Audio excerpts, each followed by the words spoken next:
नमस्कार मित्रों, संसार मानस पर आप सभी लोगों का बहुत बहुत स्वागत है। जो लोग इस चैनल पर पहली बार आए हैं, इस चैनल को सब्सक्राइब करके हमारा सपोर्ट ज़रूर कर दें।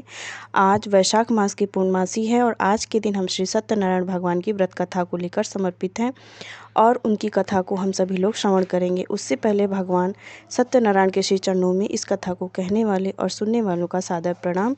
अगर हमसे कोई भूल चूक त्रुटि हो तो विद्वज्जन हमें क्षमा जरूर करेंगे। तो चलिए श्रवण करते हैं हम आज की कथा। श्री सत्यनारायण व्रत किसी भी दिन किया जा सकता है, फिर भी हमारे देश में प्रायः पूर्णमासी के दिन श्री सत्यनारायण की कथा कराने का प्रचार अधिक है। प्रातःकाल ही इस व्रत का संकल्प लेकर दिन भर निराहार रहकर विष्णु भगवान का ध्यान और गुणगान किया जाता है। एक बार नैमिषारण्य में तपस्या करते हुए शौनकादि ऋषियों ने सूत जी से पूछा कि जिसके करने से मनुष्य मनोवांछित फल प्राप्त कर सकता है, ऐसा व्रत या तप कौन सा है। सूत जी ने कहा कि एक बार श्री नारद जी ने श्री विष्णु भगवान से ऐसा ही प्रश्न किया था।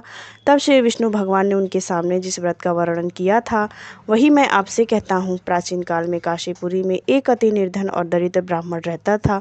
वह भूख प्यास से व्याकुल होकर भटकता था। एक दिन उसकी दशा से व्यथित होकर भगवान विष्णु ने बुरे ब्राह्मण के रूप में प्रकट होकर ब्राह्मण को सत्यनारायण व्रत का विस्तार पूर्वक विधान बतलाया और अंतर्ध्यान हो गए। ब्राह्मण अपने मन में श्री सत्यनारायण व्रत करने का निश्चय करके घर लौट आया और इसी चिंता में उसे रात भर नींद नहीं आई। सवेरा होते ही वह सत्यनारायण के व्रत का संकल्प करके भिक्षा मांगने के लिए चल दिया। उस दिन उसे थोड़े ही परिश्रम में बहुत अधिक धन धान्य भिक्षा प्राप्त हुआ। सायंकाल घर पहुंचकर उसने बड़ी श्रद्धा के साथ से सत्यनारायण भगवान का विधि पूर्वक पूजन किया।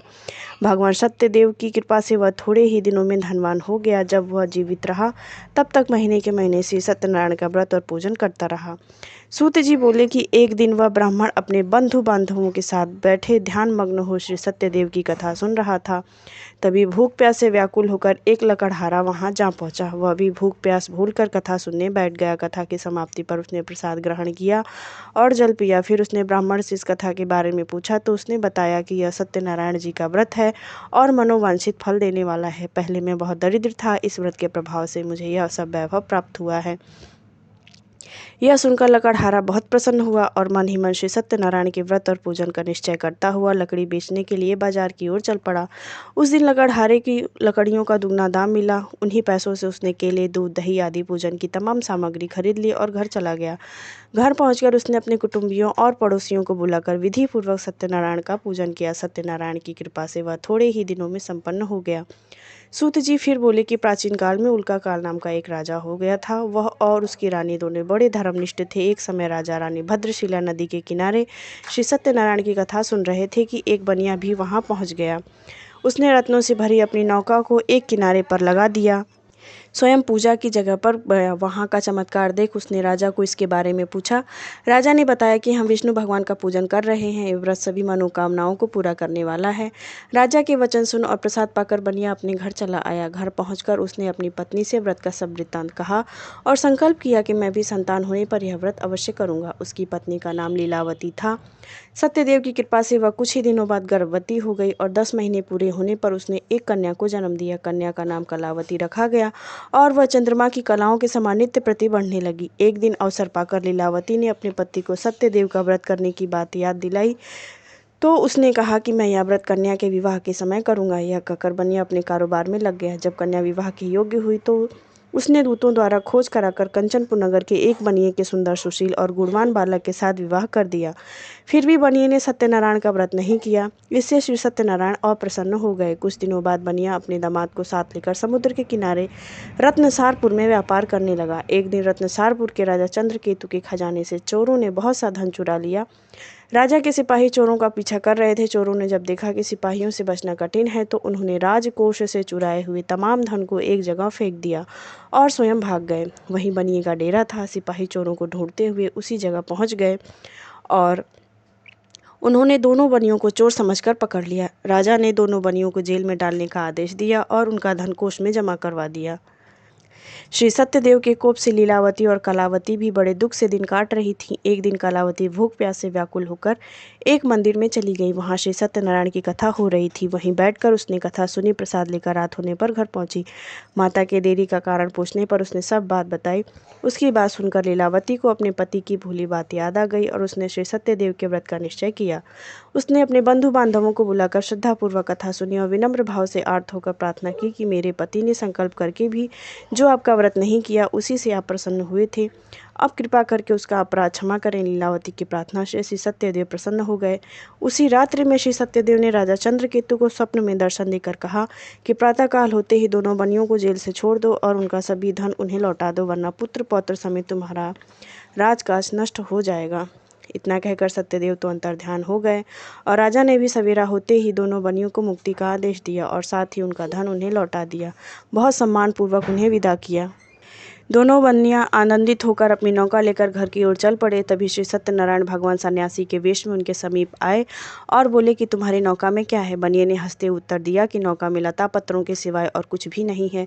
यह सुनकर दंडी स्वामी ने कहा कि तुम्हारा वचन अवश्य ही सत्य हो। स्वामी के चले जाने पर बनिए ने देखा कि नौका हल्की होकर ऊपर को उठ रही है।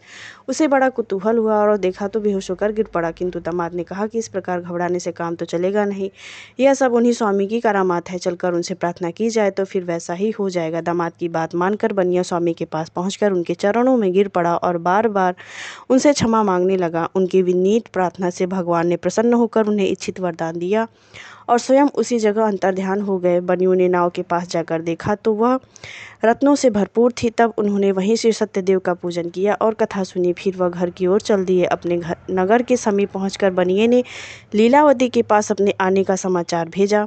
लीलावती उस समय श्री सत्यनारायण की कथा सुन रही थी। उसने अपनी पुत्री कलावती से कहा कि तुम्हारे पति और पिता आ गए हैं, मैं उनके स्वागत के लिए चलती हूँ, तुम भी प्रसाद लेकर शीघ्र ही नदी तट पर पहुँच जाना। कलावती प्रसन्नता के कारण इतनी विमुग्ध हो गई कि वह कथा का प्रसाद लेना ही भूल गई। तुरंत ही नदी के तट की ओर दौड़ पड़ी। वह ज्यों ही नदी के किनारे पहुंची त्यों ही उसके पति समेत नौका जल में डूब गई। यह देख बनिया हाहाकार करके छाती पीटने लगा। लीलावती भी दामाद के शोक में विलाप करने लगी और कलावती अपने पति की खड़ाऊ लेकर सती होने को उद्यत हुई। तभी आकाशवाणी हुई कि हे वणिक, तेरी कन्या सत्यनारायण के प्रसाद का निरादर करके पति से मिलने के लिए आतुर होकर दौड़कर आई है। यदि वह प्रसाद लेकर फिर आए तो उसका पति जी उठेगा। यह सुन कलावती घर की ओर दौड़ गई और श्री सत्यनारायण का प्रसाद लेकर नदी के किनारे आई तो क्या देखती है कि उसके पति समेत नौका जल पर तैर रही है। यह देख बनिया भी प्रसन्न हो गया और अपने घर पहुंच गया। जब तक वह जीवित रहा तब तक श्री सत्यदेव का व्रत करता तथा श्रद्धापूर्वक कथा सुनता रहा। इसके पश्चात सूत जी बोले कि एक समय तुंगध्वज राजा शिकार खेलने के लिए वन में गया हुआ था। वहां उसने देखा कि एक बरगद के वृक्ष के नीचे बहुत से गोप ग्वाल इकट्ठे होकर सत्यनारायण की कथा सुन रहे हैं। राजा ने न तो सत्यनारायण को नमस्कार किया और न पूजन के पास ही गया। गोपगण राजा को देखकर स्वयं प्रसाद लेकर उसके पास आए और प्रसाद राजा के सामने रख दिया। राजा ने प्रसाद की कुछ परवाह न की और महल की ओर चला गया। राजद्वार पर पहुंचते ही राजा को मालूम हुआ कि उसके पुत्र पौत्र और धन संपत्ति सभी नष्ट हो गए हैं। उसे वन की घटना स्मरण हो आई और उसने विचार किया कि श्री सत्यदेव के प्रसाद का निरादर करने के कारण ही मुझे यह दुख प्राप्त हुआ है। यह सोचकर राजा पुनः वन में दौड़ा गया और सब गोप वालों के साथ मिलकर श्रद्धा और भक्ति के साथ श्री सत्यदेव का पूजन करके प्रसाद ग्रहण किया। इसके बाद वह घर लौट आया तो उसके मृत पुत्र पौत्रादि भी जी उठे। नष्ट हुई संपत्ति भी ज्यों की त्यों हो गई। तब से राजा जीवन भर समय समय पर सत्यदेव का व्रत और पूजन करता रहा। इस सत्यनारायण व्रत कथा में कई छोटी छोटी कथाओं का भी समावेश किया गया है। आप सभी लोगों से उम्मीद करते हैं कि आप लोगों को यह कथा बहुत ज़्यादा लाभदायक प्रतीत हुई होगी। अगर आपको वीडियो पसंद आया हो तो इस चैनल को सब्सक्राइब करके हमारा सपोर्ट ज़रूर कर दें और श्री सत्यनारायण भगवान का आशीर्वाद इस कथा को कहने वाले और सुनने वाले दोनों लोगों पर बना रहे। अगर कोई भी भूल चूक हुई हो तो भगवान हम सभी लोगों को क्षमा करें। बने रहें इस चैनल पर। मिलते हैं अगले वीडियो में एक नई कथा के साथ। लेकिन इस चैनल को सब्सक्राइब अवश्य कर दें, क्योंकि आप इस चैनल के सभी वीडियोस देखते ही तो हैं लेकिन इस चैनल को सब्सक्राइब नहीं करते हैं। तो कृपया ऐसा ना करें, क्योंकि हमारा मनोबल भी गिरता है। तो कृपया हमारा सपोर्ट करें।